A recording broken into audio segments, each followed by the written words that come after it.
William Diego, muchas gracias y muchas gracias a todos también por acompañarnos en esta tarde. Bueno, continuamos con nuestro segundo tema de la capacitación del seminario. Continuamos hoy con el seminario de sistemas de cumplimiento corporativo. En este seminario vamos a ver generalidades, conceptos y sistemas. Entonces, pues los dejo con Marcos Ortegón. Muchas gracias a todos. Bueno, muy buenas tardes, noches.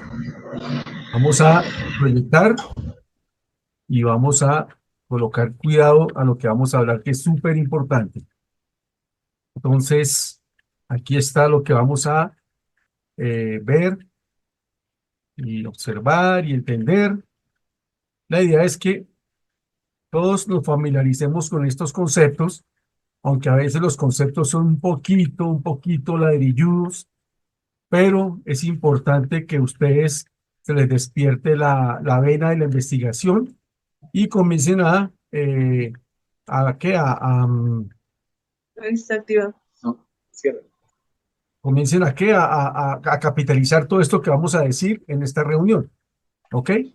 Entonces, el seminario es sistemas de cumplimiento corporativo. Y más allá del cumplimiento corporativo, vamos a mirar una serie de sistemas de gestión de control interno y externo que nos van a facilitar la vida para poder gestionar nuestra gobernanza y nuestras actividades, digámoslo, que vamos a tener cada uno en nuestras organizaciones, nuestras áreas. ¿Ok? ¿Cómo vamos a hablar, cómo vamos a dividir esto? Entonces, primero, ante todo, bienvenidos, bendiciones totales para todos y muchos éxitos en las gestiones de que cada uno de ustedes tiene con sus entidades. Vamos a ver 10 capítulos fundamentales, ¿cierto? Los cuales están cifrados en lo siguiente: unas generalidades de control interno como tal, ¿cierto? Una introducción al concepto de control, un conceptos básicos de control interno, la norma ISO, que es importante que la capitalicemos, sobre todo el numeral 6.1 que habla de la gestión del riesgo. Es clave y fundamental que ustedes entiendan esto porque esta es la génesis prácticamente normativa para poder implementar muchos sistemas de gestión que tienen que ver con la parte de cumplimiento y la parte de control interno. Vamos a ver el sistema de gestión de control interno ya como sistema, ¿cierto? Digamos que uno de el primer sistema que vamos a ver para que ustedes tengan el abanico de posibilidades para poder escoger. El segundo sistema que vamos a ver es el sistema de gestión de cumplimiento corporativo. Todos los sistemas de gestión que vamos a ver aquí tienen que ver con la parte de cumplimiento y con la parte de control interno. O sea que no se vayan a preocupar por los nombres, simplemente son estructuras que ustedes pueden escoger de acuerdo a los gustos y preferencias una vez impartido estos 4 capítulos, digamos, estas 4 sesiones, digámoslo así. El séptimo se llama Sistema Integral de Gestión de Control Interno, el famoso COSO. De pronto, si hay personas que han trabajado con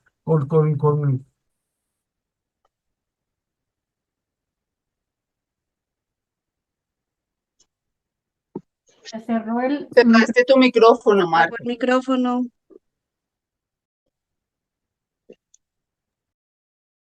No hay sonido, Marcos.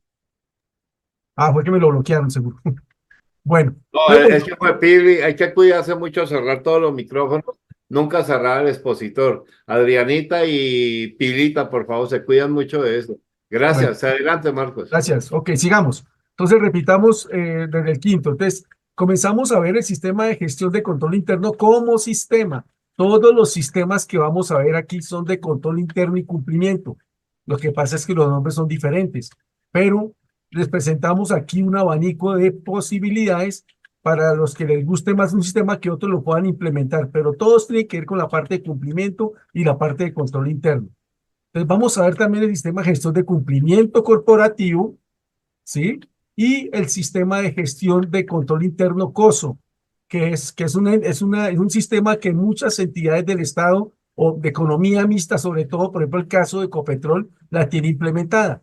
Entonces es un sistema muy chévere porque uno puede cumplir dos compromisos. Uno, los que el Estado le demanda cuando uno es contratista del Estado y es una entidad como la de nosotros.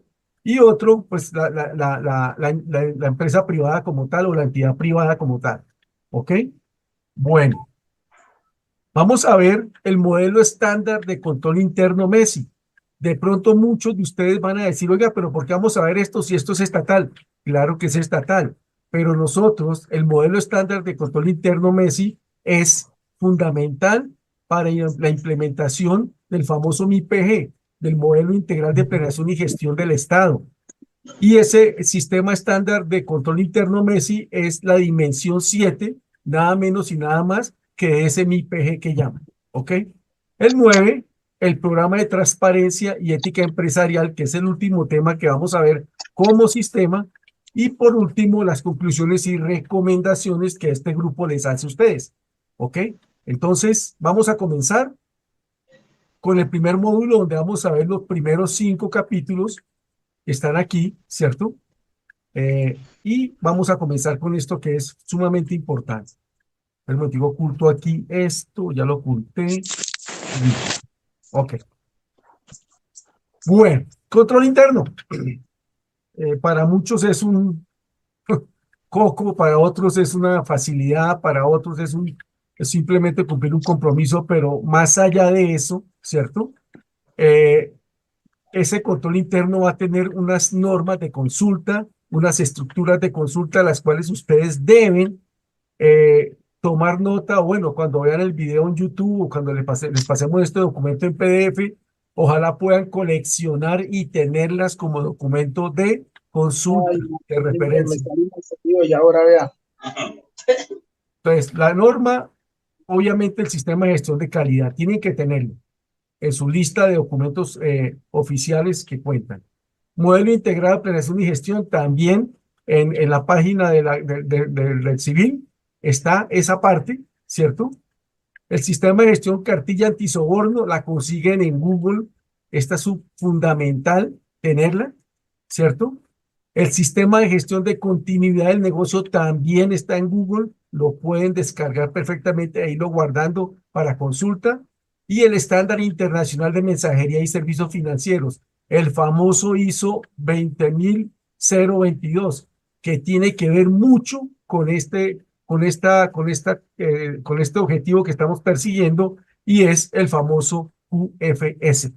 Entonces, ese estándar es fundamental también lo consigan, ¿cierto? Creo que JP Morgan ya tiene un buen documento de esto.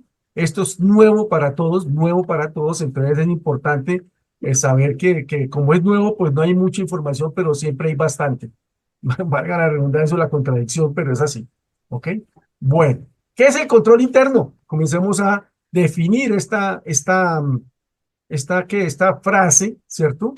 Que pues para algunos, como les decía, es un susto y para otros es un cumplimiento normal de un estándar, en fin. Pero el control interno definitivamente es una herramienta de gestión gerencial. Cuando hablamos de gestión gerencial, hablamos de una herramienta que nos permite visualizar la gestión, el comportamiento de nuestras entidades en los momentos que queramos, en cualquier momento, mediante el uso de estructuras especiales, las cuales el sistema de control nos está diciendo que tengamos que tener, ¿cierto? Cuyo proceso es continuo, o sea, el control interno es continuo, se tiene que hacer todo el tiempo. Cuando uno elabora una actividad, una organización como la de nosotros, el simplemente hecho de estar realizándola, estamos supervisando automáticamente nuestros procesos, por lo tanto es continuo porque el control se está ejerciendo, quiérase o no quiérase, se está ejerciendo. Dinámico porque cambia a medida que cambia el mercado, cambian las tendencias, cambia todo eso, e integral porque cubre todos los aspectos de la organización, de la entidad, de la ESAL. Entonces, por eso estos conceptos son fundamentales y por eso debemos estar permanentemente informados sobre todas las actividades o nuevas que tengan que ver con esta normatividad, ¿ok? ¿Quiénes lo hacen? Lo hacen obviamente, los socios lo estimulan para que lo hagan, ¿cierto? Los consejos directivos, fundamentalmente, las juntas de vigilancia, de control interno, ¿cierto? Los entes administradores, las juntas de vigilancia también son las que nos miran a nosotros desde afuera si estamos cumpliendo o no. Los gerentes, los administradores de todas las entidades, ¿cierto? Los auditores internos y los empleados. Entonces, dense cuenta que por eso es que es integral. Todo el mundo tiene que practicarlo, todo el mundo tiene que estar en sintonía con esto. Vuelvo y repito, si esto no se da, la gobernanza y la estructura organizacional, por más productos o servicios que tengan exitosos, pueden echarse al traste, porque por allí se pueden ir muchas cosas, si no se tiene un sistema de control bien definido. ¿Okay? Bueno. ¿Diseñado para qué? Para afrontar y minimizar los riesgos que puedan afectar la estabilidad, solidez y el correcto funcionamiento de la organización. Ojo, afrontar, minimizar, muchas veces eliminar los riesgos. Ya miraremos eso con más detalle a medida que vamos avanzando en esta primera parte. Con el fin, obviamente, de proporcionar una seguridad razonable. ¿Qué es una seguridad razonable? Sencillamente es una tranquilidad de que puedo ejercer mi objeto misional, ¿cierto? Con un blindaje que me permite que mis procesos fluyan normalmente, cumpliendo con toda la normatividad, tanto interna como externa. ¿Ok? ¿Listos? Entonces, podemos lograr objetivos fácil, digamos, que se facilitan lograr esos objetivos con un sistema de control interno bien implementado o con un control bien implementado, fundamentado obviamente en estos principios: la confiabilidad, la transparencia, la imparcialidad, la objetividad, la evidencia y el cumplimiento de normas legales e internas. Entonces, dése cuenta lo clave que es esto, el control como tal. ¿Ok? Bueno, en cuanto a la fundamentación, tenemos dos cosas importantísimas que tenemos que tener siempre presentes cada vez que nosotros operemos, hagamos nuestro ejercicio misional. Entonces, esos aspectos son dos fundamentalmente. Toda organización se debe a la economía popular y solidaria, toda, absolutamente toda. Nos debemos al mercado, al socio, al asociado, al cliente externo, a los empleados y proveedores, y al país que nos cobran a nosotros el cumplimiento de un objeto social que nosotros detectamos y dijimos que vamos a hacerlo porque lo necesitan, ¿cierto? Pero la gran importancia de esto es que se tiene que gestionar con calidad. O sea, lo que desea, lo que espera el grupo de interés, lo que espera recibir y lo que recibió debe estar en concordancia y con oportunidad. ¿No quiere ese? Cuando hablamos de oportunidad, hablamos fundamentalmente de que esa oportunidad, ese producto, ese servicio, esa gestión misional se debe dar en el momento que es, no el que no es. ¿Ok? Y el otro principio fundamental también es el control interno promueve el cumplimiento de los principios de la economía popular y solidaria.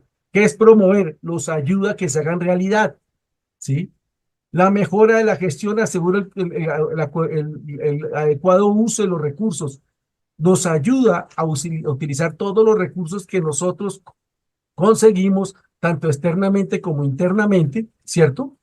Para poderlos volcar en el objeto misional. Por ejemplo, el caso de las donaciones, hacer uso efectivo de esas donaciones, ¿sí? Promueve el cumplimiento de las normas y planes institucionales y garantiza el adecuado manejo de la información. ¿Qué quiere decir eso? Que todo lo que nosotros hagamos dentro de nuestra estructura debe tener un control específico, el cual debe garantizar que el objeto misional y el propósito se hagan. ¿Ok? Bueno. Vamos a reflexionar un poquito sobre esa relación objetivo-propósito y el control. Y estas frases son, digamos, las frases máximas, digámoslo así, que debemos tener en cuenta también nosotros en nuestra gestión. La primera dice: el propósito de su organización, su ESAL, se relaciona con los beneficios y las capacidades que adquieren la gente que lo recibe y la interacción con su organización. O sea, ojo con eso. Debemos definir el propósito de la organización de esa forma, o sea, con los beneficios y las capacidades que adquieren los grupos de interés que interactúan con nosotros. Para que una empresa sobreviva, su propósito es ser altruista. O sea, ustedes fundaron sus CESALes porque quisieron o sintieron el deseo de ayudar, ¿sí? Si no es así, no hagan nada o no hagamos nada, me incluyo yo también como corporación, porque nos sentimos obligados y eso no es bueno, sentirse obligado uno cuando las cosas que uno ha planeado para la actividad que estamos realizando todos, tiene un propósito muy, muy bonito, que es la ayuda a todos esos grupos de interés que esperan de nosotros. El propósito le dice a usted y al mundo en qué negocio está, hablemoslo en negocio, hablemoslo en qué situación está, en qué objetivo está y obviamente el cual no está. Entonces aquí, por ejemplo, si yo estoy dedicado a proyectos humanitarios, ¿cierto? Ese es mi propósito, realizar los proyectos humanitarios, satisfacer las necesidades de una comunidad, ¿sí? Ese es mi propósito y cuando tengo definido bien mi propósito, el negocio, ya sé en qué sector está mi ESAL. El propósito también se define bien desde el punto de vista de beneficiarios y los grupos de interés. Los grupos de interés, ¿quiénes son? Los receptores de mi objeto misional. Los beneficiarios, ¿quiénes son? Las personas que degustan ese producto, ese servicio que yo estoy haciendo, ¿cierto? Y ellos son los que mejores juzgan si cumplimos o no cumplimos con nuestra gestión misional, ¿ok? El propósito se define también desde la perspectiva de los beneficios que los beneficiarios, valga la redundancia, sienten al interactuar con nosotros, con las organizaciones. Entonces, si a mí me dieron un producto, un servicio cualquiera que sea que estaba esperando, entonces esa persona, ese grupo de interés es el que nos va a decir a nosotros, nos va a definir si ese propósito es correcto o no es correcto. Y por último, en este slide, el propósito proporciona la dirección y el significado más amplio de una organización, mientras que los objetivos son los resultados específicos que la organización se esfuerza para lograr cumplir con ese propósito. O sea, el propósito es la gasolina para que los objetivos se hagan realidad. Entonces, tengamos en cuenta estas frases para todo esto que viene en adelante. Ok. Bueno. ¿Cuáles son las obligaciones de un sistema de control o un control como tal? La primera, obviamente, evaluación de riesgos. Tenemos que evaluar, investigar, entender y evaluar los riesgos. Es importantísimo, ¿sí? ¿Por qué? Porque los riesgos salen en todos los rincones de la organización, de dentro hacia afuera y de afuera hacia adentro. Entonces, identificamos los riesgos operativos, financieros y de cumplimiento, ¿sí? Entonces, tenemos todos esos tipos de riesgos y los que salgan también. A veces hay riesgos técnicos, obviamente el tratamiento es muy diferente, pero de todo modo es un riesgo y toca tamizarlo con todas estas obligaciones que estamos viendo en el momento. Una vez identificados esos riesgos, pues obviamente hacemos el diseño de controles internos, ¿cierto? Que no es más que desarrollar políticas, procesos, procedimientos instructivos para mitigar los riesgos identificados y garantizar el cumplimiento de los objetivos. Recordemos que los riesgos tienen dos connotaciones. Una, que no se pueden eliminar completamente y dos, que se pueden eliminar completamente del sistema o de la gestión o de la SAL, ¿cierto? Entonces, los tratamientos obviamente son diferentes, ¿ok? Cuando no podemos eliminar un riesgo, debemos reducir su impacto. Entonces, y mantener controlado ese impacto, esa reducción, para que no haga el mínimo de daño posible. Muchas veces pasa esto, ¿cierto? ¿Ok? Bueno. Una vez diseñados esos controles, pues implementamos los controles. Comenzamos a ponerlos en juego, ¿cierto? Para garantizar que todo lo que se haga a la luz ¿qué? De los riesgos, pues obviamente jueguen en favor positivo de la organización. ¿Ok? Tenemos que monitorearlos y hacer el seguimiento, los famosos indicadores de gestión. Entonces tenemos que comenzar a mirar cómo poderlos mejorar, cómo poderlos eliminar, cómo poderlos mantener a raya, hablemoslo de esa forma, ¿cierto? Supervisando continuamente la efectividad de los controles internos, identificando las áreas de mejora. Acuérdense que todo esto, como son sistemas de control y toda esa cuestión, ¿cierto? Todo obedece a la rueda de Deming, al famoso PHBA, planear, hacer, verificar y actuar, y dense cuenta que todos los sistemas que vamos a ver van a tener esa connotación, esa forma de actuar, digámoslo así, ¿cierto? Debemos comunicarlos, ¿cierto? ¿A quién? A los grupos de interés, a la alta dirección, a la junta directiva, ¿cierto? El estado de los controles y los hallazgos de las evaluaciones correspondientes, ¿cierto? Eh, Debemos tener un cumplimiento normativo. ¿Qué quiere decir eso? Que nosotros debemos cumplir todas las normas internas y externas aplicables a nuestra gestión, ¿sí?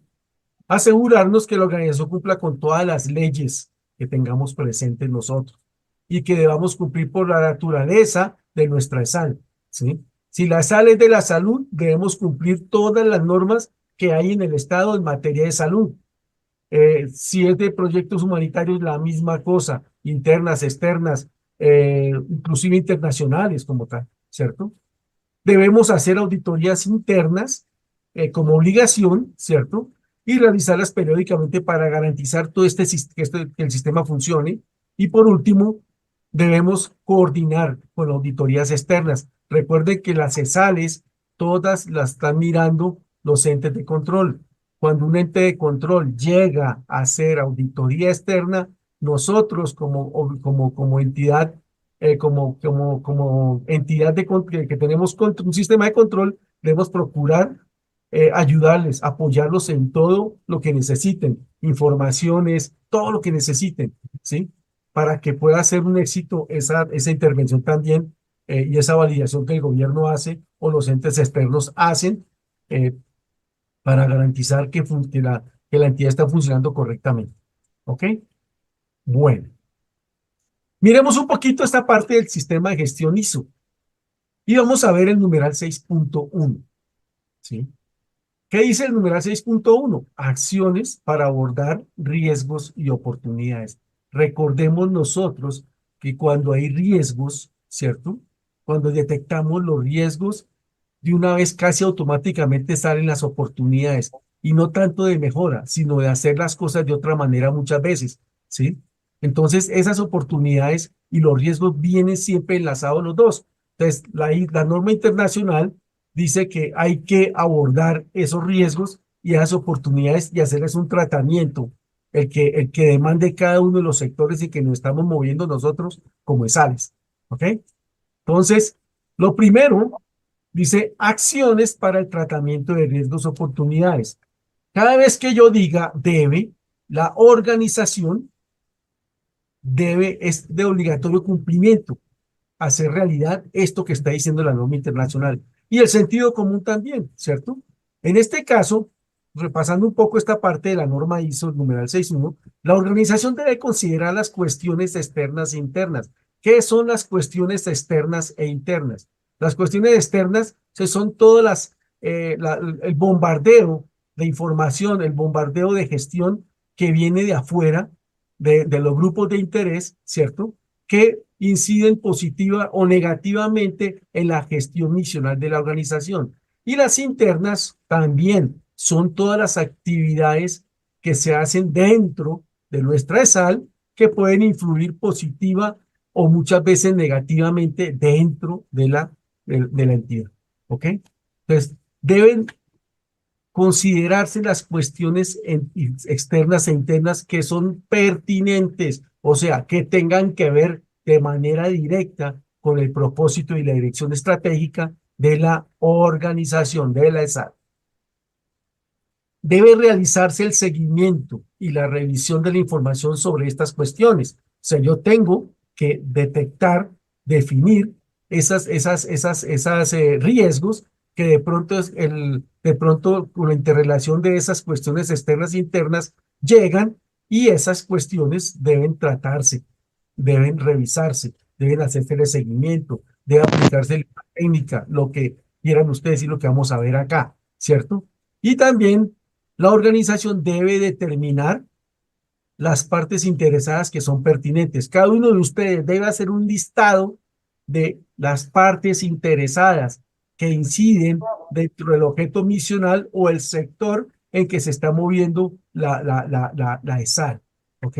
Vuelvo y repito, si es una entidad de salud, una ESAL de salud, ya sabemos que las partes interesadas tienen que ver fundamentalmente con esto. Entonces debemos identificarlas plenamente, ¿cierto? Entonces es importante hacer el listado e irlo haciendo para el proceso de generación y de colección de información inicial. Los requisitos pertinentes de estas partes interesadas para el sistema de gestión. Entonces, ¿cuáles son los requisitos que cada una de esas partes interesadas nos piden a nosotros para poder cumplir? ¿Sí? Por ejemplo, la DIAN nos dice a nosotros, oiga, pague impuestos cada mes. Digamos un ejemplo, debemos pagar cada mes, en cada fecha, en cada rango de tiempo, los impuestos pertinentes. ¿Sí? Entonces, ahí nos está diciendo esa parte interesada llamada DIAN, que los requisitos que nos está poniendo para poderlos cumplir. ¿Ok? Eso es fundamental. Bueno, sigamos con esto. La organización debe determinar los riesgos y oportunidades. Vuelvo y repito, cuando hay riesgos, automáticamente salen las oportunidades que son necesarios para abordar esta situación. ¿Con qué fin? Asegurar los resultados previstos. ¿Cuál es el resultado previsto? Si yo desarrollo un proyecto comunitario, un ejemplo, almuerzos comunitarios, ¿cierto? Obviamente, el resultado tiene que ser los niños satisfechos o las personas beneficiarias satisfechas porque están recibiendo esa reacción diaria en desayuno, almuerzo y comida, por ejemplo, ¿cierto? Y los resultados previstos debemos asegurarlos. Esos resultados, asegurarlos. ¿Ok? ¿Sí? Lo otro es que las organizaciones puedan aumentar los efectos deseables. ¿Qué es aumentar los efectos deseables? Pues mejorar constantemente esa actividad que están realizando, fundamentalmente. ¿Sí? Para que la organización pueda prevenir o reducir los efectos no deseados. Para eso implementamos también los sistemas de control, para prevenir o reducir los efectos no deseados, ¿sí? Por ejemplo, en el caso de los almuerzos comunitarios, que salga un producto de mala calidad, ¿qué efectos no deseados pueden acarrear y cómo hacemos para reducirlos? Entonces es importante también tener en cuenta esa parte. Y por último, que las organizaciones puedan lograr la mejora continua. Todos los sistemas de gestión, cualquiera que sea, en este caso de control y de cumplimiento, siempre terminan en la mejora continua. ¿Sí? Es importante que nosotros tenemos que ir mejorando constantemente para poder volvernos, para poder, digamos, ser entidades de excelencia, digámoslo así, de esa forma en lo que hacemos. Entonces, esto es la ISO, ¿sí? Y adicional, debemos planificar las acciones para abordar los riesgos y oportunidades y la manera de integrar e implementar esas acciones, ¿sí? En el sistema de calidad. Aquí se mete un poquito la parte de calidad porque la norma específicamente es para calidad, pero aplica para todo como les decía al principio, ¿cierto? Debemos evaluar esa efectividad de las acciones tomadas en los riesgos y oportunidades, el tratamiento de esos riesgos, la manera en que los abordamos, los monitoreamos, los reducimos, los eliminamos, ¿cierto? Para evaluar la efectividad de esas acciones, ¿cierto? Como tal. ¿Listos? Entonces, eso es fundamental entender esta parte inicial para poder ahondar en todos los sistemas de control interno que vamos a ver. Entonces, vamos a ver ahorita el sistema de control interno, ya como sistema, ¿cierto? Acuérdense que los sistemas son un conjunto de procesos internos, actividades, métodos e instructivos que en todas nuestras organizaciones hay que garantizan que el objeto misional se cumpla, que el propósito se cumpla. ¿Sí? Entonces es importante eso. Entonces, ¿cuál es la definición literal, digámoslo así? Una estructura de naturaleza preventiva, un sistema de control interno, un coso, un cumplimiento corporativo, bueno, cualquier sistema de control es una estructura preventiva, siempre va a ser preventiva.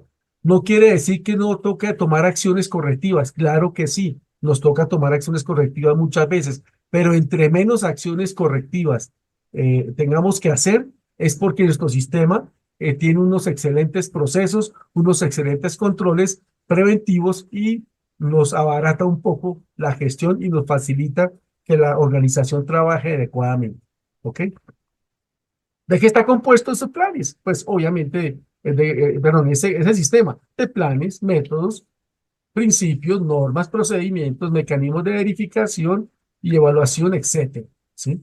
Todo eso que nosotros vamos a implementar, debemos desarrollarlo, diseñarlo y hacerlo nuestro, para que podamos hablar de cultura del control, para poder aplicarlo en cada una de las actividades que nosotros tengamos presentes o tengamos que realizar.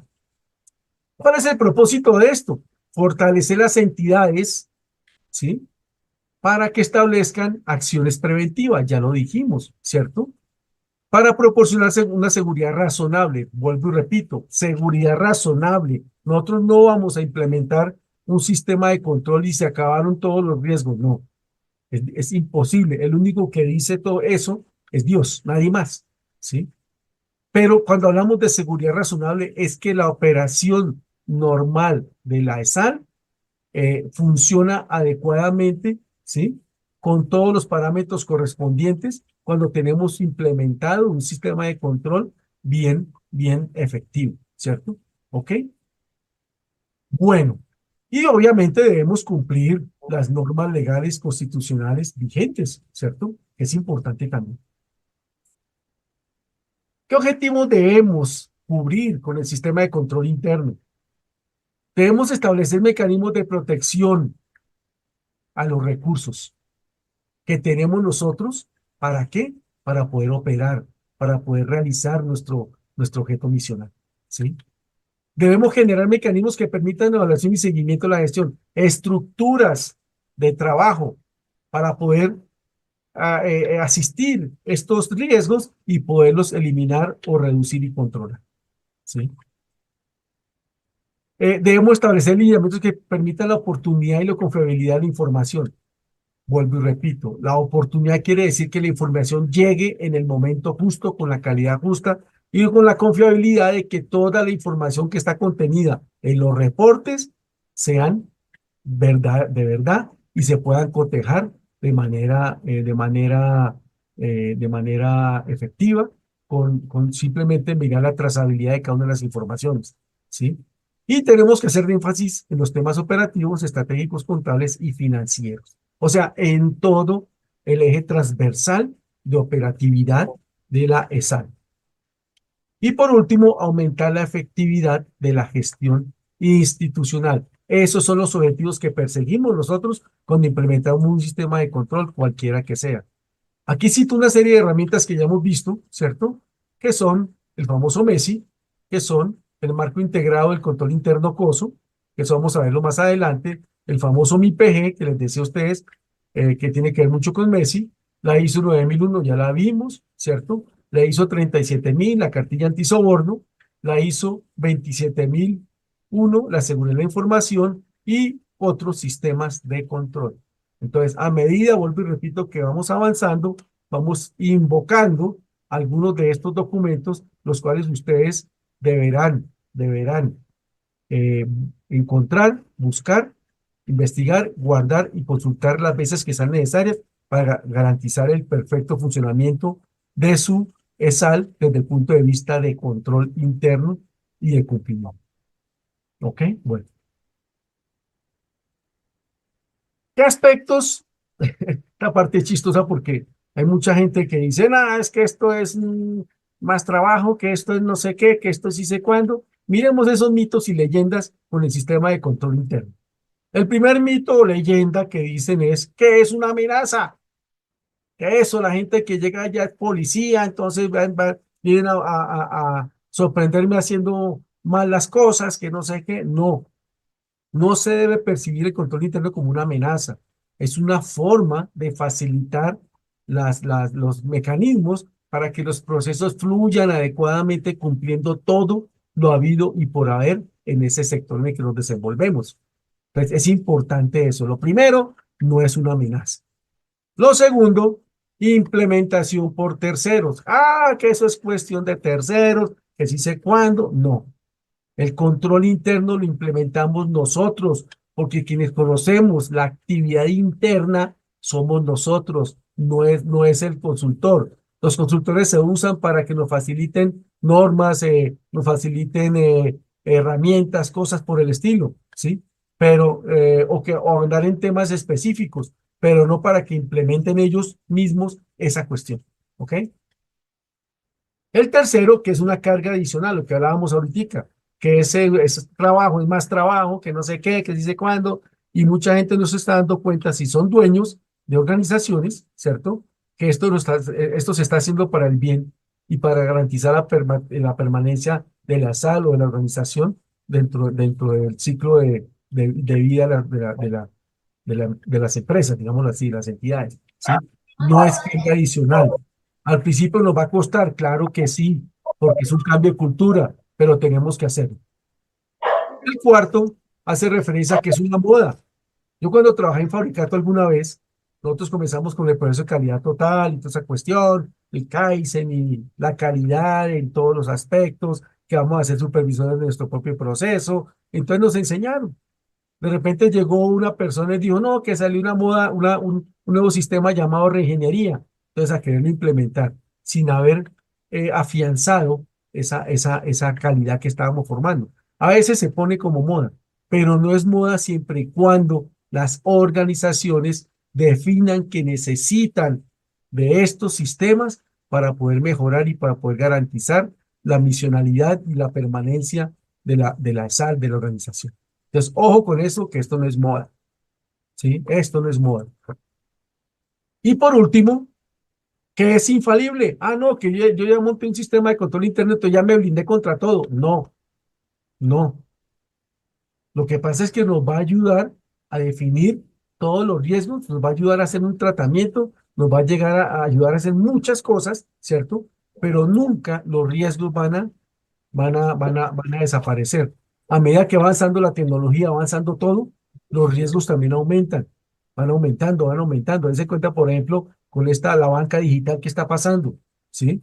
Y cada vez que salen nuevas estructuras confiables, aparecen también los virus confiables, ¿sí? Entonces, es importante que no es infalible un sistema de control interno, pero sí nos ayuda a protegernos de determinadas situaciones que puedan presentarse durante el ejercicio de nuestra examen. ¿Qué beneficios tenemos? El beneficio es lograr objetivos y metas. Lo primero es lograr objetivos y metas, ¿cierto?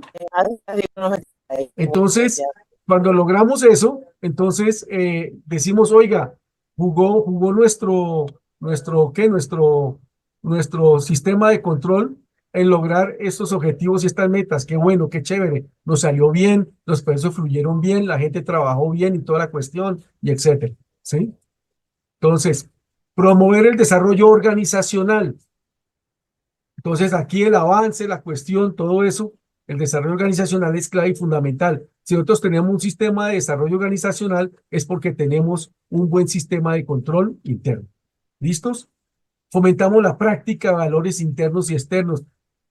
El hecho de tener un sistema de control no implica que no vayamos nosotros a trabajar con esta situación de los valores internos y externos. Al contrario, entre más afianzados tengamos esos valores internos y externos, mucho mejor va a estar afianzado esa gestión misional. Por ejemplo, el hecho de no robar, el hecho de ser ético, el hecho de trabajar con calidad, el hecho de ser transparente, son valores que debemos tener y promulgar para que las cosas fluyan. ¿Ok? Asegurar el cumplimiento normativo, cumplir con toda la regulación existente, también nos sirve. Promover la rendición de cuentas, comunicación información y comunicación que necesitan las partes interesadas para poder conocer cuál ha sido la gestión de esa ESAL. Entonces se promueve la rendición de cuentas. Proteger los recursos y los bienes de la ESAL. También los bienes físicos, los bienes tangibles, intangibles. Esos bienes hay que protegerlos también. Y para eso, bueno, debemos tener un buen sistema de control interno. Contar con información confiable y oportuna, ya lo dijimos en una parte de la charla, ¿cierto? Confiable y oportuna, confiable, que lo que está escrito es porque está y lo que está es porque está escrito, y oportuna porque llegó en el momento que se necesitaba, ¿cierto? Lograr la eficacia, la efectividad, aquí digo yo efectividad, cambio la palabra eficiencia por efectividad, porque la efectividad es mucho más allá que la eficiencia y la eficacia, ¿sí? Y la transparencia en las operaciones, hacerlas mucho mejor, mucho más rápidas, mucho más con altísima calidad y en el momento que se necesita. Reducir los riesgos de corrupción nos ayuda también un buen sistema de control y generar la cultura de prevención. Recuerden que los sistemas de control se hicieron para prevenir, no para corregir. Entonces, es importante también tener en cuenta eso. ¿Cuáles son estos fundamentos? El autocontrol, ¿cierto? La autorregulación y la autogestión. ¿Qué es el autocontrol fundamentalmente? La capacidad que tenemos nosotros como funcionarios de nuestra ESAL, de evaluar nuestro trabajo, de ser críticos positivos de nuestro trabajo, aceptar cuando nos equivocamos, pero más aún, mejorar y corregir o prevenir que estas cosas sucedan, pero hacerlo por iniciativa propia, nosotros mismos como tal. La autorregulación es esa capacidad que tiene toda la organización para reglamentar sus procesos. Es lo que promulga cualquier sistema de gestión, en este caso el de control interno. ¿Cómo me autorregulo yo? Pues formulando mis propios procesos, mis propias actividades, mis propias políticas, ¿sí? ¿Ok? Con el fin de mejorar y enmarcar las actividades que hacemos dentro de una actividad mucho más transparente, mucho más efectiva, ¿cierto? Para poder reaccionar bien frente a las exigencias de afuera. Y la autogestión, esas competencias que tienen las organizaciones para interpretar y gestionar y coordinar la correcta gestión administrativa. La correcta gestión administrativa, las buenas prácticas administrativas delegadas por la Constitución, normas legales, objetivos previstos. Eso es una parte externa que debemos cumplir. Entonces, tenemos tres fundamentos: autocontrol, autorregulación y autogestión. Todo esto es importante adoptarlo y tenerlo presente cuando comencemos a la fase de implementación de cualquier sistema de control interno que ustedes quieran implementar. ¿Ok? ¿Cuáles son los componentes? El primer componente que hablamos nosotros es un entorno de control, ¿cierto?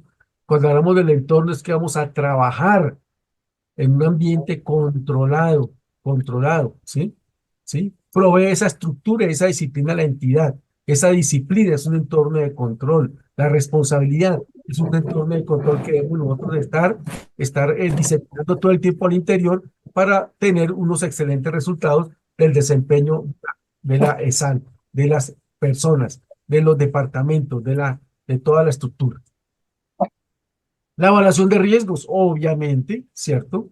Nosotros decíamos que la evaluación de riesgos son procesos dinámicos, integrales, transversales, ¿cierto? Decíamos eso, que identifican esos riesgos potenciales y dan una información efectiva para poder determinar qué acciones debemos tomar en un momento dado. ¿Ok? Las actividades de control, pues todas las acciones que fueron diseñadas, aplicativas, ¿sí? Aplicables, ¿cierto? A través de políticas y procedimientos, ¿cierto?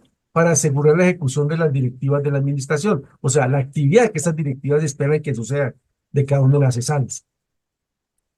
Se debe comunicar, ¿cierto? Esos componentes, información y comunicación.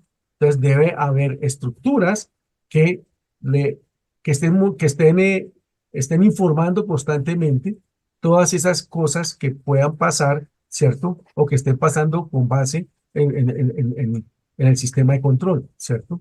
Entonces debemos definir los procedimientos, esos registros establecidos para iniciar, registrar, procesar y reportar las transacciones de la entidad. Entonces, tenemos presente eso. Y por último, actividades de monitoreo, ya hemos hablado mucho de esto, ¿cierto? Y es actividades que se hacen para garantizar, ¿cierto? Que la organización cumple su misionalidad, ¿cierto? De manera apropiada, digamos así, que están funcionando y que se realiza a través de todas las entidades internas de o los departamentos de la ESAL, de la organización, ¿sí? Dependientes o independientes o la combinación de esos mismos como tal. ¿Listos? Bueno. ¿Qué procedimientos tenemos en el sistema de control interno? Son fundamentalmente dos, ¿cierto? Procedimientos de carácter preventivo, ¿sí? Y procedimientos de carácter detectivo. Dese cuenta que aquí hay procedimientos de carácter correctivo porque la filosofía de un sistema de control es prevenir, detectar y aplicar los mecanismos correspondientes para reducir ese impacto de ese famoso riesgo. ¿Ok? Entonces, cuando hablamos de procedimientos de carácter preventivo, se establecen para evitar errores durante el desarrollo de todas las actividades de la ESAL. Y cuando hablamos de detectivos, es ir adelante, ¿sí? Y detectar esos errores y las desviaciones durante el desarrollo de las transacciones que hubiesen sido pasados por alto. A veces, las estructuras que se implementan para poder atacar bueno,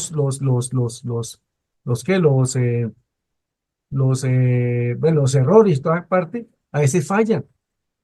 Entonces, se tiene que ir, digámoslo, trabajando de una manera coordinada para lograr que esa detección sea rápida y pueda aplicarse una actividad preventiva lo más rápido posible para mitigar ese riesgo que pudo haber suscitado en ese momento. Bueno. ¿Qué procedimientos tenemos? Y tenemos esos procedimientos de control, tenemos unos objetivos los cuales debemos cumplir, ¿cierto? El primer objetivo es que cuando tenemos implementado un sistema de control interno, ¿cierto? El mismo sistema a nosotros nos valida, nos faculta, ¿sí? Para comenzar a gestionar transacciones y actividades producto de nuestra gestión misional, ¿sí? Entonces nos faculta, nos da la autorización para hacer esas transacciones. ¿Por qué? Porque todo lo tenemos ya previsto, lo tenemos previsto y estamos funcionando en un ambiente, digámoslo, controlado, digámoslo así en términos farmacéuticos, ¿sí? Entonces, estamos actuando. Entonces, la debida autorización de transacciones y actividades es un factor fundamental o procedimientos que debemos cumplir con esos objetivos que estamos implementando con el sistema de control. La adecuada segregación o división de funciones. ¿Cómo yo asigno funciones y responsabilidades a mi equipo de trabajo? Entonces, ¿cómo yo? Lo sé. Los perfiles y toda esa cuestión que tiene que ver los manuales de funciones, los manuales de actividad, toda esa cuestión no se asignan de la noche a la mañana. Se tiene que tener una estructura que nos garantice esa división de funciones para poder lograr actividades que tengan que ver mucho con la parte de garantizar que el objeto misional se cumpla. Entonces, dése cuenta que, por ejemplo, en los sistemas de información en las empresas grandes, hay una serie de códigos de permiso dentro de los sistemas de información y están colocados en determinados niveles. Eso es una forma de segregar funciones de acuerdo a los niveles en la organización con respecto a la parte de control y mitigación de riesgos como tal. Diseño y uso de documentos y registros que aseguren la transmisión de la información. Entonces, esos procedimientos de fabricación, de confección, de procedimientos, documentos y registros deben cumplirse a cabalidad para poder asegurar que la información contenida en esto, producto del ejercicio de la organización, sea el que es. Entonces hay que tenerlos muy bien definidos. No es hacer formatos por formatos, no es registrar por registrar, no es nada de esas cosas. Es sencillamente hacer esto de manera, digámoslo, armónica y de acuerdo a los requerimientos que se establezcan, tanto internamente como externamente. ¿Ok? Establecimiento de dispositivos que protejan los activos. ¿Cuáles activos? Los tangibles y los intangibles. ¿Los tangibles cuáles son? Digamos que equipos, las instalaciones, toda esa cuestión. Y los intangibles, por ejemplo, el buen nombre, ¿cierto? Las marcas, toda esa cuestión es importante también, aunque no crean, hay mucha gente que dice, nada, mi marca eso se cuida sola. No, las marcas por ahí puede pasar mucha situación que pueda pasar, que pueda arruinar muchas organizaciones. Y por último, aquí, de este slide, ¿cierto? Verificaciones independientes de la actuación de otros y adecuada evaluación de actividad. O sea, ser siempre supervisores, ¿cierto? De la actividad que hacemos nosotros todos los días, conforme a los lineamientos y reglamentos que tenemos nosotros como base para poder operar. Entonces, verificaciones independientes se pueden hacer, a veces que sean necesarias, ¿cierto? De la actuación del equipo de trabajo, ¿cierto? Todo de manera proactiva, no reactiva ni mucho menos de esas cosas. Entonces, todo esto que hemos visto hasta el momento tiene que tener esa connotación de que todas las intervenciones que se hacen para mejorar por el beneficio de todos, de todo el grupo, de todo el núcleo, digámoslo así, en esa forma.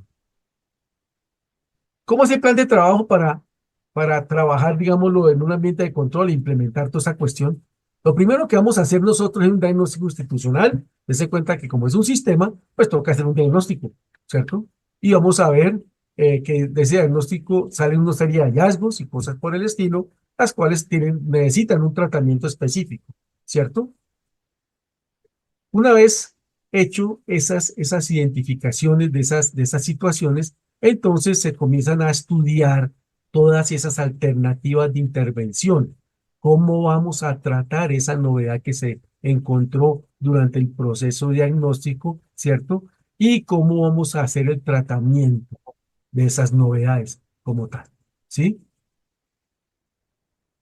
Vamos a hacer el análisis de la vulnerabilidad de la entidad, en qué tanto riesgo está la entidad, ¿sí? Frente a determinadas actividades que se hicieron de diagnóstico y de identificación para poder mirar qué vamos a hacer con respecto a la evaluación de la optimización del riesgo encontrado y la implementación de estrategias para mitigar esos riesgos que están suscitados, se están suscitando dentro de la estructura de la ESAL o organización, ¿cierto? Vamos a hacer también un monitoreo, dense cuenta que todo es un proceso de mejoramiento, ¿cierto? Y vamos a hacer una evaluación de los resultados que hemos obtenido con todo esto que estamos haciendo. Y en el punto 6 vamos a ver en qué situación fue un poquito más laxa y vamos a intervenir alguna de las fases anteriores para poder reforzar y asegurar el proceso. Digamos que esta es una forma de trabajar o hacer un plan de trabajo para abordar una actividad, un área, digámoslo así, o un proceso, o un producto o un servicio, ¿cierto? Para poder ir mejorando constantemente esa parte. ¿Listo? Entonces, dése cuenta lo importante que es esto. Todo funciona, vuelvo y repito, de acuerdo al PHBA, y eso es importante que lo tengamos nosotros presente. ¿Cómo es el diagnóstico inicial institucional? Entonces, lo que pasa en todas las estudios, entonces hacemos el análisis del entorno, ¿cierto? Y en este caso, como son entidades que muchas veces tienen que ver con la parte nacional e internacional, caso de, por ejemplo, digamos que el Banco Mundial, alguna cosa por el estilo, ¿cierto?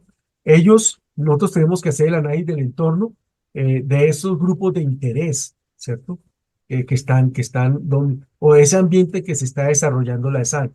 Para ello, pues hacemos un análisis DOFA, sencillo, ¿cierto? Debilidades, oportunidades, fortalezas y amenazas, ¿cierto? Las fortalezas y las debilidades, o sea, la D y la F, son cuestiones internas de la sal. Las oportunidades y las amenazas vienen del ambiente externo, ¿sí? Digamos lo que es cifrado en todos los grupos de interés en los que nosotros estamos asediados constantemente. Ese es el análisis del entorno en el diagnóstico inicial. Después de eso, vamos a identificar ese marco jurídico, ¿cierto? Ese marco jurídico. Y vamos a identificar y vamos a hacer el listado de esas disposiciones normativas en la que la universidad, la entidad está circunscrita. O sea, qué parte legal, bajo qué normas, bajo qué artículos, bajo qué decretos, bajo qué normatividad, tanto estatal como internacional, puede funcionar, está funcionando esta sal. Y para ello, pues obviamente recopilamos leyes, reglamentos, disposiciones particulares, estímulos, etcétera. Todas esas cosas que atañen, ¿sí? Pero que tengan que ver con el objeto de la ESA como tal. ¿Listo? Hacemos el estudio y la evaluación del control interno dirigido a las necesidades de la entidad. Es específicamente a las necesidades, a la actividad de valor de la entidad como tal.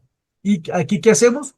Comenzamos a ver cuestionarios, realizar cuestionarios para indagar flujogramas de trabajo, de procesos, mirar cómo están, esas entrevistas con los equipos de trabajo, con las personas, los métodos establecidos, cómo se están estableciendo los métodos, si son descriptivos o no, y etcétera. Nosotros tenemos que mirar toda la documentación que la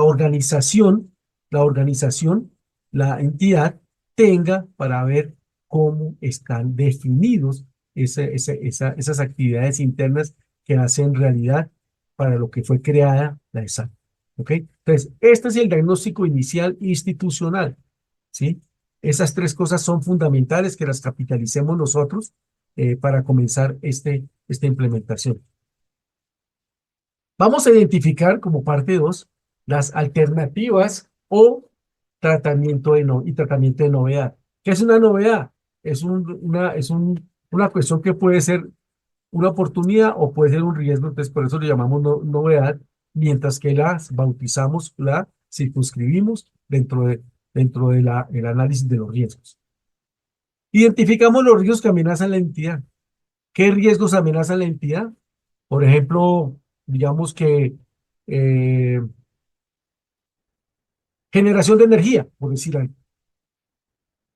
Entonces, ¿qué riesgos pueden haber para la generación de energía? Ah, una sequía.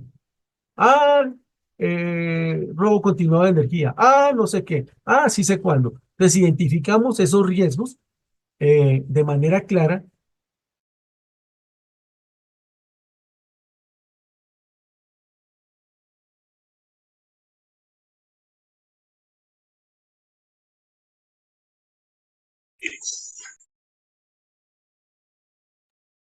Marcos se quedó sin sonido.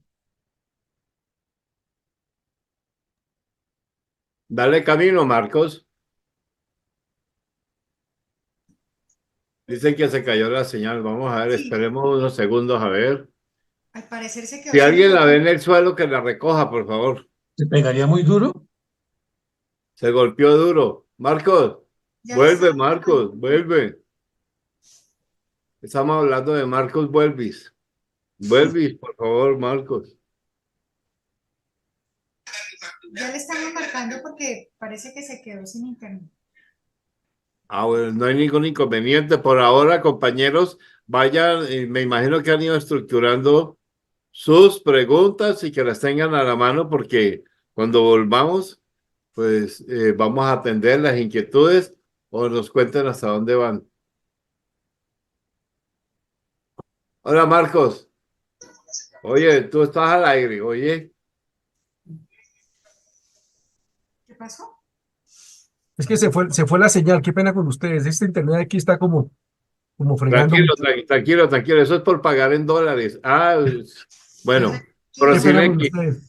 No, La nos identificación. sirvió de descanso a todos, tranquilo. Ok. Ahora sí que, por favor, Marcos, Bueno, toma, sigamos entonces, qué pena con ustedes, pero es que este internet aquí es, pero mejor dicho, pésimo. Entonces tranquilo.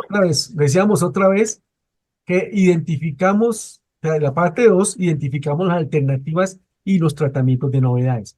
¿Cómo los identificamos? Pues identificamos los riesgos que la amenazan a la entidad. ¿Y cuáles son los riesgos? Los que están expuestos por la misionalidad de cada una de las ESALes. ¿Y qué hacemos? Un inventario de riesgos. Así de sencillo. Tenemos que hacer los que son, no los que no son. No nos inventemos esto. Los que atañen y los que incidan negativamente en la propuesta de valor y en las actividades de valor son riesgos. Entonces tenemos que listarlos. ¿Listos? Después evaluamos el impacto y la probabilidad de ocurrencia del evento. Entonces, para eso están los mapas de riesgos, ¿sí? Eso es lo que tenemos que hacer con cada uno de los riesgos que hemos identificado. ¿Ok? Bueno, Ok. las empresas que vienen adoptando el programa de cumplimiento tendrán que implementar un programa de actualización de los programas de prevención y detección. Vuelvo y repito, esto es dinámico. Y como tal, cada vez que los riesgos van evolucionando, también van evolucionando los sistemas de prevención y debemos estar al día nosotros con esto. Todo el tiempo debemos estar aprendiendo y estudiando esto. Antes, la única carrera que solamente admitía que estar estudiando todo el tiempo era el derecho y la medicina. No, ahora es todo el mundo, todo el mundo. Todo el mundo tiene que estar actualizándose constantemente y más en esto fundamental. ¿Sí? Esto es importante también saber. El tercer aspecto es el análisis de vulnerabilidad y aquí vamos a definir qué es un riesgo, ¿sí? Entonces el riesgo se refiere a la posibilidad de que ocurran eventos o situaciones que puedan afectar negativamente el objeto misional de la organización, el propósito, los objetivos especiales, los objetivos específicos. Y esos riesgos surgen de una variedad de fuentes, de muchas fuentes. Aquí detectamos fundamentalmente tres, ¿cierto? Que son las generales, digámoslo así, en las cuales podemos enmarcar casi todos los riesgos. Y la primera es que son los riesgos inherentes, ¿sí? Que representa la posibilidad de que ocurran errores importantes en el aspecto específico de la entidad. Por ejemplo, si yo me dedico a los proyectos sociales, a vivienda para la clase necesitada, pues obviamente los riesgos que atañen a esa actividad, pues es un riesgo inherente, ¿sí? Un riesgo inherente. Por ejemplo, que falte alambrón, que falte ladrillo, por ejemplo, ¿cierto? Es un riesgo que puede suceder. Entonces, ¿qué debo hacer yo para mitigar ese riesgo? Es inherente al tipo de negocio, al tipo de actividad que hacemos eso. ¿Ok? Es importante eso. Y debemos implementar esos procedimientos de control que puedan existir para poder que esto suceda. ¿Ok? El otro tipo, la otra tipología es de control, ¿cierto? A veces los sistemas de control que implementamos nosotros para poder en un momento dado mitigar, atacar esos riesgos, fallan, ¿sí? Entonces, no los detectan. Entonces, ahí hay un riesgo de control. No quiere decir que esté mal, sino que así como como los sistemas de control van evolucionando, pues los riesgos también, desafortunadamente. Entonces nos toca a nosotros así, no hay otra forma. Y también mutando y también mejorando y también cambiando constantemente estas posiciones, digamos de esta forma. Y el otro tipo de riesgo de detección, ¿sí? Cuando los sistemas de monitoreo no funcionan adecuadamente o funcionan muy bien, pero dejan pasar cosas, ¿sí? Entonces también es una qué, una tipología, digámoslo así, eh, o una fuente fundamental que puedan también dar origen a un riesgo, ¿sí? Entonces, por eso es importantísimo tener presente estas situaciones desde el punto de vista de vulnerabilidad, ¿ok? Bueno, ¿cuáles son esos elementos de la administración del riesgo? Recordemos que la administración del riesgo tiene dos connotaciones de acción, ¿cierto? La primera hace referencia a la valoración de los riesgos, ¿sí? Y la segunda el control de los riesgos. Cada uno de estos elementos tienen varias actividades que debemos cumplir. Por ejemplo, en la evaluación de riesgos tenemos que identificar los riesgos, debemos valorar la probabilidad de ocurrencia de esos riesgos, ¿cierto? Debemos evaluar el impacto, ¿cierto? Y debemos priorizar los riesgos.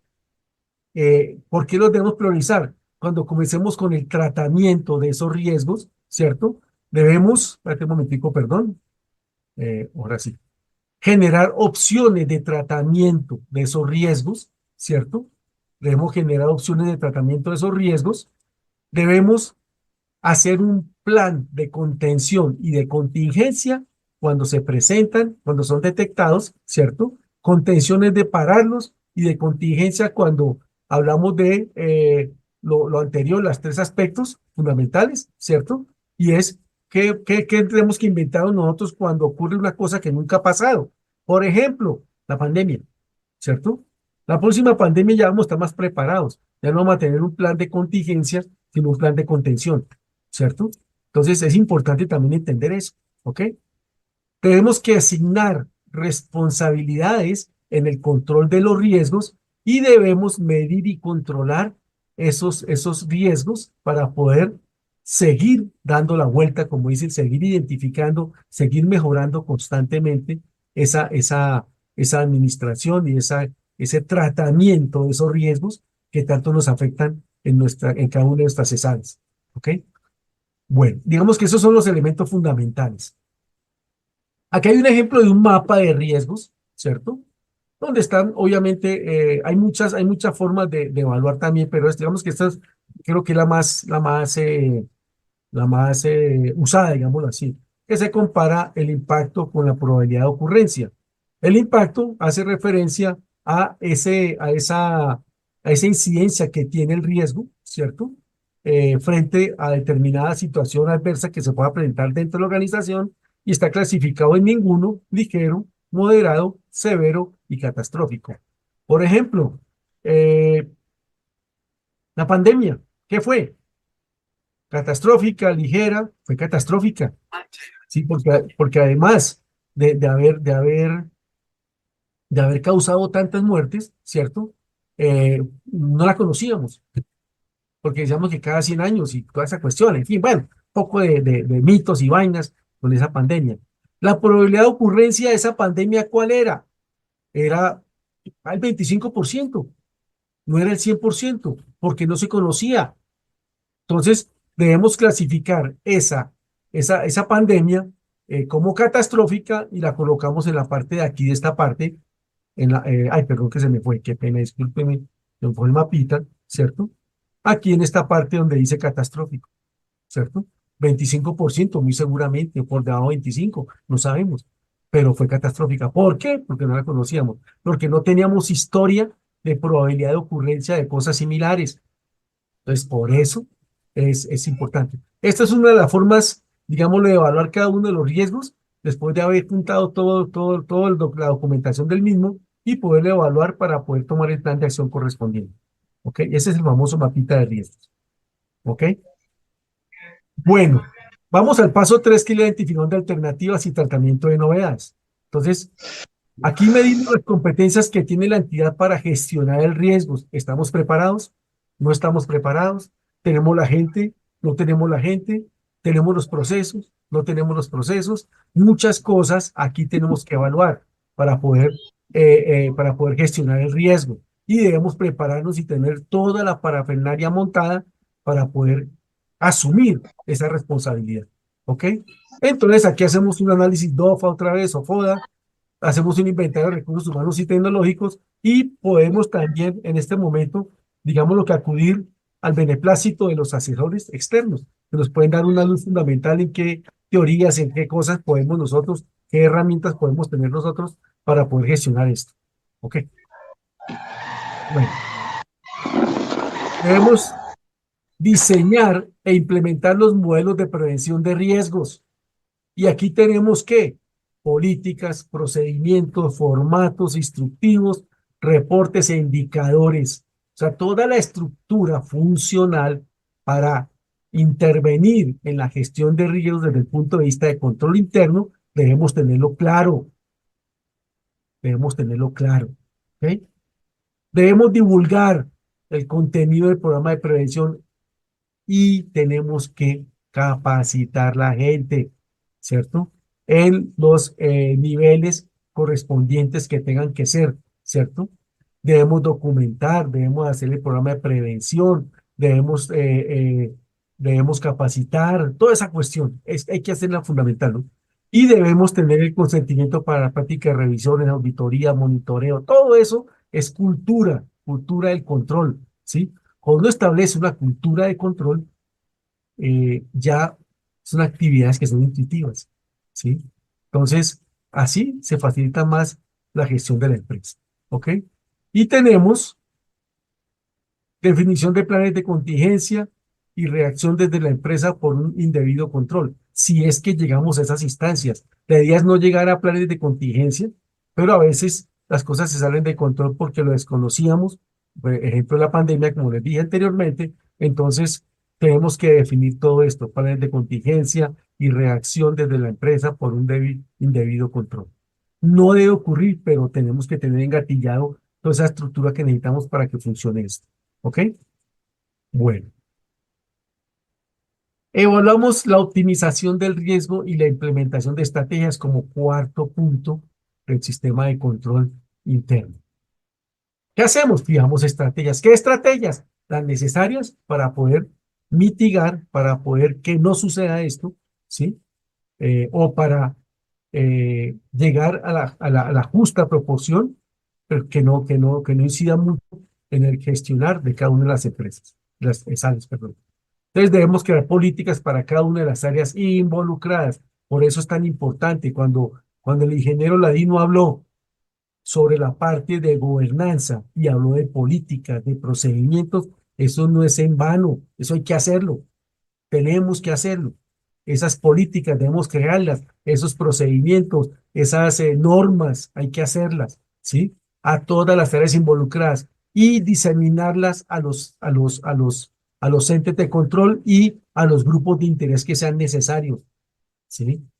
Entonces, por eso, cuando veamos la parte de Messi, que tiene que ver más con el Estado que con otra cosa, démonos cuenta nosotros que cuando nosotros firmamos un contrato con el Estado, nosotros debemos cumplir, además de lo que nos atañe a nosotros, lo que el Estado pide también desde el punto de vista de control interno. Y ahí está el Messi jugando. Entonces nos toca cumplir determinadas cosas, ¿ok? Debemos establecer objetivos, obviamente objetivos, ¿cierto? ¿Sí? Y debemos cumplir unas metas para cada una de las áreas involucradas. ¿Cuál es su contribución desde el punto de vista misional, desde el punto de vista de valor, para que esos objetivos se cumplan? ¿Sí? ¿Cuáles son sus metas de cada área? Y tienen que estar interrelacionadas todas para ir a un solo norte, en un solo barco, digámoslo así, remando para el mismo lado. Debemos establecer reglas mínimas de autorregulación. Mínimas de autorregulación, ¿qué quiere decir? Las necesarias de autorregulación. Recordemos que autorregulación es la capacidad que yo tengo para poder ser supervisor de mi propio proceso o la entidad y poder regularse y poder actuar en determinada conformidad frente a lo que está entregando, frente al producto o al servicio que está ofreciéndole a los grupos de interés o al grupo que está interesado en recibir esto. ¿Ok? Y la medición costo-beneficio de las posibilidades y alternativas de solución. ¿Sí? Entonces, esto es fundamental también tenerlo en cuenta. Evaluar la optimización. Digamos que una de las muchas formas es esta forma, digámoslo así. Continuemos con la cuarta. Entonces, debemos hacer un control de proyecto y para ello debemos tener una justificación, unos responsables, unas metas, fechas de cumplimiento, como se dijo en la parte de gobernanza, riesgos críticos y alternativas, ¿sí? Para mitigarlos, para reducirlos, para eliminarlos, ¿cierto? Y esa asignación de recursos humanos y materiales y tecnológicos necesarios para que el proyecto se dé, sea realidad y se tenga un excelente control del mismo. Creación de un sistema de recepción de novedades. Ojo con esto es importantísimo. En la época, la época de calidad total, se llamaba buzón de sugerencias. Y aquí no, aquí eh, se llama recepción de novedades. Una novedad puede ser una felicitación, una queja, un reclamo o una no conformidad que llaman, o un defecto, un error, ¿cierto? Entonces debemos tener un sistema que nos ayude a recepcionar esas novedades y tiene que haber una política para la misma, ¿cierto? El sistema a través del cual se reciben noticias de posibles comportamientos irregulares, indebidos, con o sin relevancia penal por parte de los propios trabajadores de la organización, del exterior, clientes, proveedores y público en general. Dense cuenta que eso es de afuera y de adentro. Entonces, pero debemos tener ese sistema efectivo de recepción para poder reaccionar rápida y efectivamente frente a situaciones adversas que se puedan presentar. Y se debe implementar un sistema de supervisión y sanción, digámoslo así, de esa forma, ¿cierto? Zanahoria y garrote. A veces la teoría de la zanahoria y garrote funciona bastante bien. Entonces es importante también contemplar. ¿Ok? Bueno. Y el quinto, que es el monitoreo y la evaluación de los riesgos, hace referencia fundamentalmente a que tiene que haber una auditoría interna. Obvio, nosotros debemos tener la cultura de la auditoría, y vuelvo y repito, con los principios que vimos anteriormente, el autocontrol, ¿cierto? Entonces, esa parte es fundamental, hace más fácil una auditoría como tal, ¿cierto? Y debemos hacerla operacional, administrativa y financiera, o sea, una auditoría integral, ¿sí? Muchos de los que manejan estos sistemas la orientan solamente a la parte administrativa y financiera, y eso está mal. En la parte operacional es donde se genera todo, la génesis de toda esta cuestión como tal. Y debemos saber que eso es fundamental hacerlo, dado que la operación es la que genera todo el sistema de transaccionalidad de la SAL, de la entidad que estamos nosotros dirigiendo. Entonces, tiene que ser operacional, administrativa y financiera. ¿Ok? Bueno, deben comunicarse y analizarse los resultados. Y debemos tener una evaluación de la actuación del personal. Los evaluamos y les comunicamos cómo están las cosas, cómo es esto. María, muchas gracias, Nube Aruña del Tablero, gracias. Y el seguimiento de resultados, que es clave y fundamental hacerlo. ¿Cómo? Para definir el grado del logro frente al objetivo particular. O sea, tenemos que siempre hacer un comparativo constantemente y mirar si estamos alcanzando o no alcanzando el objetivo que estamos pretendiendo, eh, eh, con unas respuestas a las preguntas que a continuación, entre muchas, se pueden hacer. Por ejemplo, ¿qué podría salir mal frente a un proceso que nosotros estamos corriendo, hablemoslo así, estamos desarrollando, o la actividad que estamos desarrollando? ¿Qué podría salir mal? ¿Qué podría salir mal? ¿Cierto? ¿Evitarían las técnicas que ocurriera esto? O sea, los procedimientos que ocurriera esto. Son preguntas que se hacen, digámoslo así. En cada uno de los objetos, en cada uno de los tipos de sales que nosotros tenemos, las preguntas pueden ser estas o pueden cambiar también sustancialmente, ¿cierto? Si sucediera, se descubriría en la ejecución normal de las actividades. Y estamos hablando de monitoreo, estamos hablando de cosas por el estilo, de procesos, digámoslo así, de gestión, ¿cierto? Entonces, ¿qué haríamos? ¿Será que ocurre durante la gestión normal o ocurre de manera diferente o rara, pues, o anormal? Si fuera así, o si esto fuera así, ¿cuánto? ¿Cuándo? ¿Cuándo? ¿Cuándo ocurre? ¿Cierto? Si no se descubriera el Eso es error de gratuito. irregularidad de forma oportuna, ¿qué efecto tendría la integridad de la empresa y sus representantes? Entonces son preguntas, digámoslo así, que de pronto algunas de las preguntas no vienen al caso, pero nosotros debemos formularlo siempre todas las preguntas habidas y por haber frente a esta situación de los riesgos, del monitoreo de los riesgos. ¿Ok? Siempre uno, con preguntas, uno puede encontrar muchas soluciones, siempre y cuando, eh, siempre y cuando se formulen bien. Hay una técnica en la parte de Lean, de calidad total, que se llama los 5 porqués, ¿sí? Entonces, los japoneses, en su amplia sabiduría, decían sencillamente que cuando uno formula los 5 porqués, muy seguramente la luz a la respuesta se va a dar antes de del quinto porqué. Y sucede y funciona. ¿Por qué la máquina sacó este producto mal? Ah, era que estaba averiada. ¿Y por qué estaba averiada? Ah, porque se descuidó. ¿Y por qué se descuidó? Ah, porque el operario no sabía que la máquina estaba dañada. ¿Y por qué no sabía? Entonces va formulándose preguntas y preguntas y preguntas hasta que se da luz a una posible causa y obviamente por ende el plan de acción se monta inmediatamente. ¿Ok? Bueno, aquí terminamos todo lo que es la parte del sistema de control interno como tal, ¿sí? En la próxima vamos a ver sistema de cumplimiento cooperativo, esta parte solamente vamos a verla. Mientras tanto, pues vamos a resolver todas las dudas que puedan haber con la ayuda de mis compañeros y muchas gracias por la atención. Sé que el tema no es fácil, pero nos toca el compromiso de todos para poder lograr que nuestras CESALes tengan una tranquilidad desde el punto de vista de control interno, que los procesos y la gestión misional a las cuales ustedes apuntaron a hacer se haga realidad y con la seguridad de todos. Muchas gracias. Me despido entonces. Hay una por chat de Mónica Salazar y dice, todo lo expuesto se puede mitigar implementando la gestión de riesgo o teniendo un sistema integral en nuestras organizaciones. La pregunta está muy buena y ¿Qué la respuesta es pregunta? mucho mejor. Obviamente, si se tiene un sistema integral de gestión de control interno, todo eso se puede hacer por ahí. Es muy importante tenerlo.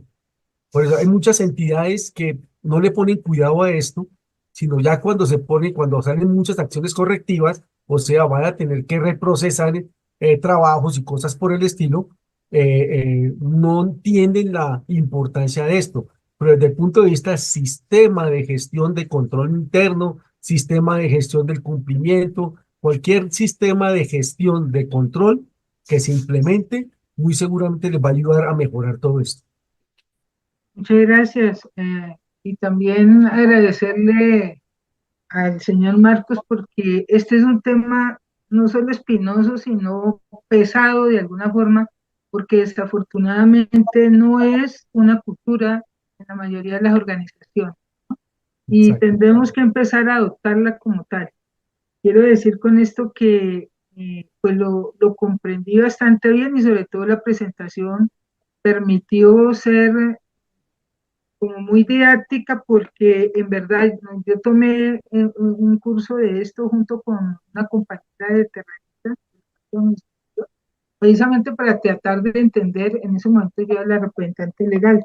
Y hay muchos temas aquí que, como bien lo dijo el compañero Jaime,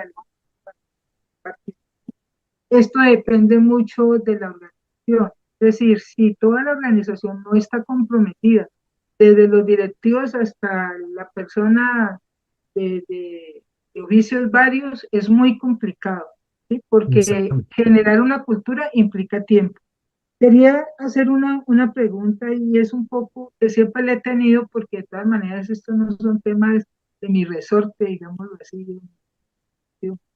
y es el tema de, digamos, la estructura. Tenemos una estructura y generalmente hay un área de planeación. Nosotros habíamos estado mirando en Terraíza que desde ahí se podía generar todo esto que tiene que ver con monitoreo y seguimiento, los programas de calidad. Entonces quisiera saber si estamos en el orden debido de esto y que deben haber unos responsables, porque control no es solamente el auditor, control también es quien esté, digamos, coordinando cada área. Así lo hemos mirado.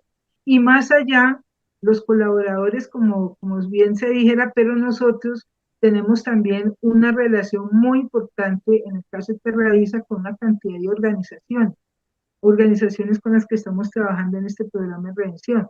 ¿Esto qué quiere decir? Que debe haber una articulación también con los pares de ellos y quisiera también un poco que nos hablara, o no sé si será en la próxima, hacia algunos programas que ya existen, que nos planteaban no comprarlos como tal, pero sí de pronto generar un diseño modular de acuerdo a cada organización. Eso sería más. Bueno, es fundamental tener una estructura organizacional bien definida, ¿cierto? Porque cuando nosotros vemos un organigrama pintado, eso en realidad es un proceso, es una estructura de comunicación, ¿sí? Los organigramas son las estructuras de comunicaciones formales que existen en las entidades, ¿cierto? Y así, si el organigrama es truncado, es muy alto, es no sé qué, así también fluye el control. Entonces, nosotros tenemos que tener siempre una estructura. Nosotros sabemos que el sistema de control, cualquiera que elijamos, es transversal en la organización. Y vuelvo y repito, trasciende desde la misma alta dirección hasta el empleado más humilde y llegando y traspasando fronteras. Es más, nosotros cuando hacemos, yo he trabajado con el Estado como contratista, ¿cierto? Como en entidad unipersonal, bueno, éramos tres, cuatro gatos, ¿cierto? Ellos nos exigían una serie de cumplimientos, una serie de monitoreos, de controles de procesos frente al proyecto que nos habían encomendado realizar. Si nosotros no cumplimos, entonces, ¿qué hacemos? ¿Cierto? Entonces, el control es transversal, traspasa fronteras, así como debemos cumplirle al proveedor, él nos tiene que cumplir a nosotros desde el punto de vista de control muchas cosas, ¿cierto? Entonces, es importante que tengamos claro eso, es importante, ¿cierto? No sé si Jaime quieras complementar algo o decir algo, Jaime. Sí, digamos que el que exista algún parámetro, una pauta de armar la estructura organizacional, Ujú. digamos que es complejo, va a depender Sí. mucho del tipo de organización. Digamos que yo pues le voy a contar un poco nuestra experiencia personal cuando estuvimos diseñando nuestra estructura organizacional. Eh, Tal vez concebimos al inicio una estructura suponiendo que ya estábamos operando los proyectos y ya teníamos aterrizado todo el proceso y nos devolvimos y lo dividimos por etapas. Entonces la etapa de formulación, que es la primera, dijimos realmente cuántas de estas áreas vamos realmente a necesitar para poder formular muy bien el proyecto. Nosotros hicimos como tres escenarios: la operación, la ejecución, me estoy devolviendo, la ejecución y la formulación. Y en la formulación, en la ejecución y en la operación siempre estuvo control interno, siempre, porque Siempre. consideramos que es vital, es un área vital que si tú la pones inicialmente a cargo de la gerencia financiera, es válido. Hay empresas que tienen a su grupo de auditores internos a cargo del gerente financiero, pero como tal, cuando esté operando y dependiendo de la magnitud de los proyectos, debe ser un área independiente que debe permitir la autonomía. Control interno es ser autónomo. Doris tocó algo muy cierto: la responsabilidad no es del controller interno, sino es de cada jefe de área. Él es el responsable, entre otras cosas, de garantizar el cumplimiento de toda la normativa, procedimientos o políticas que existan en la organización. Entonces, ese es el primer responsable, pero sí debería existir siempre la figura uno, dos, no sé, comenzando la formulación. Nosotros, recuerden, tenemos un tema de fondos que así se manejen a través de fiducia.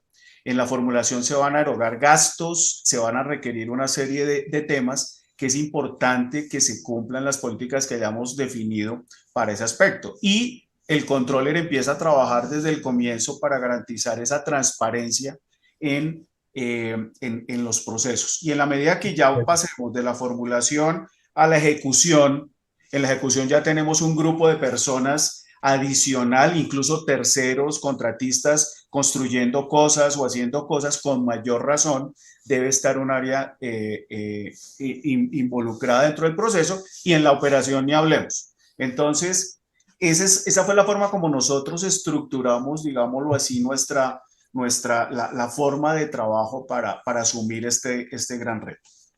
Muy importante la charla, trascendental para todos los grupos y pues en las intervenciones me han aclarado algunas dudas que quería hacer, como algunas otras preguntas, pero el tema mío está relacionado con el tema cultural.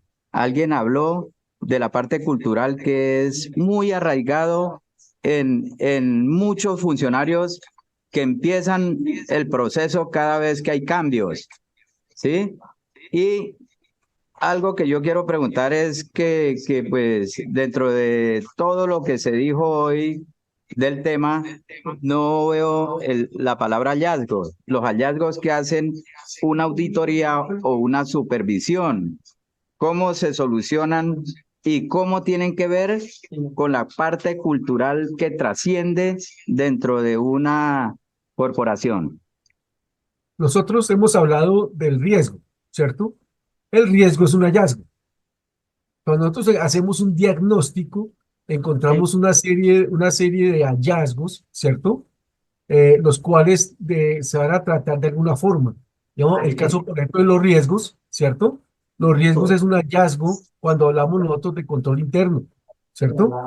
Entonces, ese riesgo o ese hallazgo tiene un tratamiento de acuerdo a la normativa que se haya diseñado para eso, ¿sí? Entonces, no es que no hayamos hablado, inclusive más adelante vamos a hablar de los famosos hallazgos, pero ya desde el punto de vista de la parte de cumplimiento corporativo o del COSO o del MESI.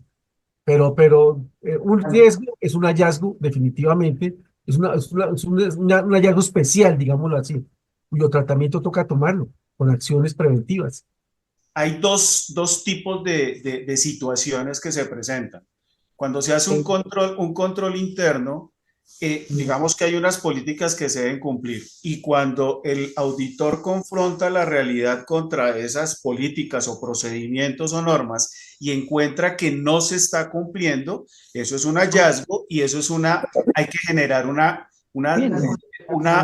novedad o eso es una desviación a esa norma o a ese procedimiento, y por tanto se debe generar una acción correctiva. ¿Listo? O sea, que como su nombre lo indica, debemos plantear, analizar la causa que generó esa situación y plantear una acción que nos permita enderezar el camino y encauzarnos nuevamente dentro de la norma. La otra es la preventiva, que si bien estamos cumpliendo parcialmente una norma, hay opciones de mejora que le permiten a la organización avanzar, y que eso forma parte de la cultura empresarial o de la cultura organizacional. Entonces está abierto en dos, y normalmente en el control interno pueden suceder las dos cosas. No, muchas veces nos enfocamos solamente que el auditor viene a encontrarnos problemas, y muchas veces encuentra hallazgos, como usted muy bien lo dice, pero que no son una desviación, pero sí una oportunidad de mejora. Entonces se genera la opción preventiva. Bueno, siempre después de una auditoría, y si se encuentran hallazgos, lo que normalmente uno hace es el plan de acción o el plan de mejora para intervenir esos hallazgos. Siempre una auditoría no es tanto para que busquen qué estamos haciendo mal, sino qué debemos hacer bien, qué debemos corregir. Y frente a eso, generalmente uno se va hacia un plan de acción que se debe elaborar con las personas que intervienen en esos hallazgos, porque generalmente pues, los hallazgos se dan por errores de pronto de algunos empleados, o si es una entidad pública, de algunos funcionarios. Entonces, aquí lo importante es que primero aceptemos que algo está fallando, que podemos mejorarlo y que podemos sacarlo adelante, para que al final de un ejercicio nosotros hayamos entregado realmente un resultado, o el resultado que siempre espera la ESAL o la entidad o la empresa donde uno esté laborando. Perdón, aquí hay uno por el chat, dice, ¿los controles se aplican para mitigar y controlar los riesgos? La respuesta es sí, ¿sí? Vuelvo y repito, los controles digamos que son estructuras que se implementan cuando encontramos un riesgo y dependiendo del tipo de riesgo se diseñan los controles, ¿cierto? Hay acciones que se deben hacer, vuelvo y repito, los riesgos, hay tres tratamientos para los riesgos. Uno, cuando los riesgos no se pueden eliminar, se pueden reducir con un plan de acción preventivo y se monta un sistema de control para que ese riesgo haga el daño mínimo posible a la actividad que se esté desarrollando. Y hay riesgos, por ejemplo, que se pueden corregir y se pueden eliminar completamente del sistema eh, y mediante también un plan de acción. Por ejemplo, hablábamos nosotros de la parte de construcción. Si yo me dedico a construir casas y hay un riesgo que aparece que ladrillos no hay, siempre falla el proveedor. ¿Qué plan de acción voy a tomar yo para disminuir ese riesgo, minimizar el riesgo, quitar ese riesgo? Simplemente tengo 3, 4 proveedores que me dan los mismos ladrillos y entonces acudo a ellos y nunca me van a faltar los ladrillos. Se elimina el riesgo, ¿sí? Y después se asegura. ¿Ok? Ah, Entonces muy son bien. dos tipos de tratamiento para eso. La próxima clase que va a ser el lunes, Sí. el próximo lunes, vamos a Seguir. seguir con sistemas de cumplimiento corporativo.